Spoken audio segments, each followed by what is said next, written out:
নমস্কার বন্ধুরা, আজকে আমরা এই ভিডিওতে আলোচনা করব পিএম আবাস যোজনা বা বাংলা আবাস যোজনার ব্যাপারে।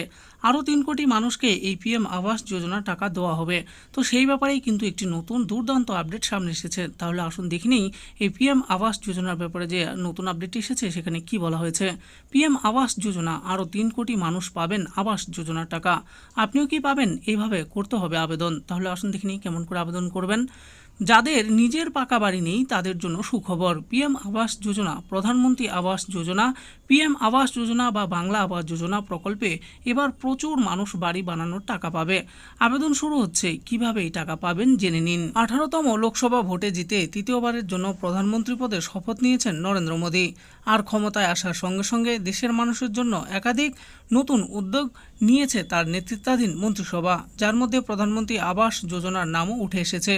গত সোমবার প্রধানমন্ত্রীর দিল্লির বাসভবনে নতুন মন্ত্রিসভার প্রথম বৈঠক অনুষ্ঠিত হয়, আর তাতেই আবাস যোজনা নিয়ে বড়সড় ঘোষণা শোনা গেছে, যা দেশের কোটি কোটি মানুষের আনন্দের কারণ। প্রধানমন্ত্রী আবাস যোজনার মাধ্যমে আরও 3 কোটি মানুষকে সুবিধা দেওয়ার লক্ষ্যমাত্রা নিয়েছে কেন্দ্রীয় সরকার। যারা এখনও এই সুবিধা থেকে বঞ্চিত তাদেরকে এবারে টাকা দেওয়া হবে বলে জানানো হয়েছে। সেই সঙ্গে কারা কারা প্রকল্পে আবেদন করতে পারবেন সে বিষয়েও বলা হয়েছে। দেখে নেব কি যোগ্যতা লাগবে, কিভাবে আবেদন করতে হবে। আপনিও কি আবেদন করতে পারবেন? আসুন দেখে নিচ্ছি। প্রধানমন্ত্রী আবাস যোজনা। নরেন্দ্র মোদী প্রথমবার প্রধানমন্ত্রী হবার পর 2015 সালে এই যোজনাটি শুরু করেন। এই প্রকল্পের মূল উদ্দেশ্য হল বাস্তুহীনদের মাথার উপর পাকা ছাদ নির্মাণ করে দেওয়া।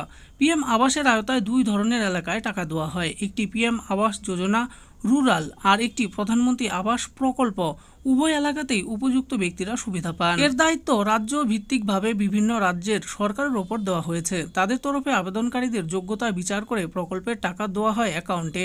চালু হওয়ার পর থেকে এখনো পর্যন্ত মোট 4.23 কোটি বাড়ি বানানোর পরিসংখ্যান মিলেছে পিএম আবাসের আওতায়। এবারে সেই তালিকায় যুক্ত হতে চলেছে আরও 3 কোটি মানুষের নাম।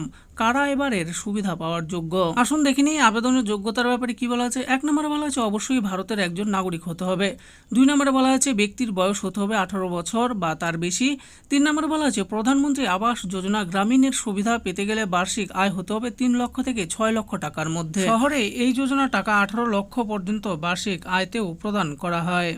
4 নম্বরে বলা হয়েছে তবে যার পরিবারের কোনো সদস্য রাজ্য অথবা কেন্দ্রের অধীনে সরকারি চাকরি করেন তিনি এখানে আবেদন করতে পারবেন না।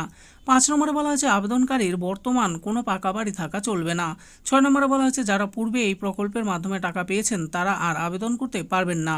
7 নম্বরে বলা হয়েছে আবেদনকারীদের কোনো নিজস্ব গাড়ি বা বাইক থাকা চলবে না। এবার আমরা জানবো পিএম আবাস যোজনার সুবিধার ব্যাপারে। দেখুন গ্রামীণ এলাকায় কি বলা হয়েছে, এই প্রকল্প উপযুক্ত ব্যক্তিরা মোট 1,20,000 টাকা পান বাড়ি বানানোর জন্য। তবে পাহাড়ি অঞ্চলে যারা এই প্রকল্পের সুবিধা পান তারা সমতল অঞ্চলের মানুষদের থেকে আরও 10,000 টাকা বেশি পান, অর্থাৎ 1,30,000 টাকা পান তারা। এবার জানবো শহর এলাকার সুবিধার ব্যাপারে। আবাস প্রকল্পের আওতায় হোম লোন পাওয়া যায় প্রায় 2 লক্ষ টাকা পর্যন্ত। দেশের নির্বাচিত পাবলিক সেক্টর ব্যাংকগুলো কম সুদে আবাস যোজনার লোন প্রদান করে। লোনের টাকা শোধ দিতে হয় 20 বছরের মধ্যে। সময় মতো লোন শোধ করলে ঋণেরও উপর নির্দিষ্ট ভর্তুকি দেয় সরকার। এবার আমরা জানবো আবেদন প্রক্রিয়ার ব্যাপারে। পিএম আবাস যোজনা গ্রামীণের জন্য নিজের এলাকার ব্লক বা পঞ্চায়েত অফিসে গিয়ে ফর্ম ফিল আপ করতে হবে এবং প্রয়োজনে ডকুমেন্টস জমা দিতে হবে। পিএম আবাস আরবানের ক্ষেত্রেও অনলাইনেও আবেদন করা যায়। 1 নম্বরে বলা হয়েছে প্রথমেই চলে যেতে হবে পিএম আবাস যোজনার অফিসিয়াল ওয়েবসাইটে। তো আপনারা বন্ধুরা ভিডিও ডিসক্রিপশনে অফিসিয়াল ওয়েবসাইটটি কিন্তু পেয়ে যাবেন। 2 নম্বরে বলা আছে এরপর পিএম আবাস যোজনা অপশনে ক্লিক করলে প্রকল্পের আবেদনপত্র লোড হবে। 3 নম্বরে বলা আছে আবেদনপত্র সঠিকভাবে পূরণ করে নিন। হয়ে গেলে নেক্সট করে পরের পেজে চলে আসুন। 4 নম্বরে বলা আছে কিছু প্রয়োজনীয় ডকুমেন্টস স্ক্যান করে আপলোড করে দিন। 5 নম্বরে বলা আছে সব হয়ে গেলে ক্লিক করুন সাবমিট বাটনে। আবেদন শেষ। আসুন এবার জেনে নেই কি কি ডকুমেন্টস লাগবে। 1 নম্বর বলা আছে পাসপোর্ট সাইজের 2 কপি ফটো লাগবে। 2 নম্বর বলা আছে আধার কার্ড, ভোটার কার্ড ও রেশন কার্ড লাগবে। 3 নম্বরে বলা আছে ব্যাংক অ্যাকাউন্টের পাসবুকের প্রথম পাতার জেরক্স দিতে হবে। 4 নম্বরে বলা আছে আবেদনকারী ব্যক্তির নিজস্ব বা পরিবারের কোনো সদস্যের জব কার্ড লাগবে। এইভাবে আবেদন করে কিছুদিন পর PM Awas Yojana status check করলে আপনার আবেদনের স্থিতি জানতে পারবেন এবং যোগ্য হলে 3 কিস্তিতে 1,30,000 টাকা অথবা 1,20,000 টাকা সরাসরি আপনার ব্যাংক অ্যাকাউন্টে ঢুকবে। তো বন্ধুরা দেখে নিলেন আজকে আমরা এই ভিডিওতে আলোচনা করলাম পিএম আবাস যোজনা বা বাংলা আবাস যোজনার ব্যাপারে। তো এখানে কিন্তু নতুন করে 3 কোটি মানুষকে আরও এই পিএম আবাস যোজনার ঘর দেওয়া হবে। তো কারা পাবেন, আপনারা যদি নতুন করে আবেদন করতে চান তাহলে কিভাবে আবেদন করবেন, কি কি ডকুমেন্টস লাগবে, সমস্ত কিছু এই ভিডিওতে আমি বলে দিয়েছি। আশা করি ভিডিওটি আপনাদের ভালো লেগেছে। আর এই ভিডিওটি যদি আপনাদের ভালো লেগে থাকে তাহলে অবশ্যই একটি লাইক করবেন।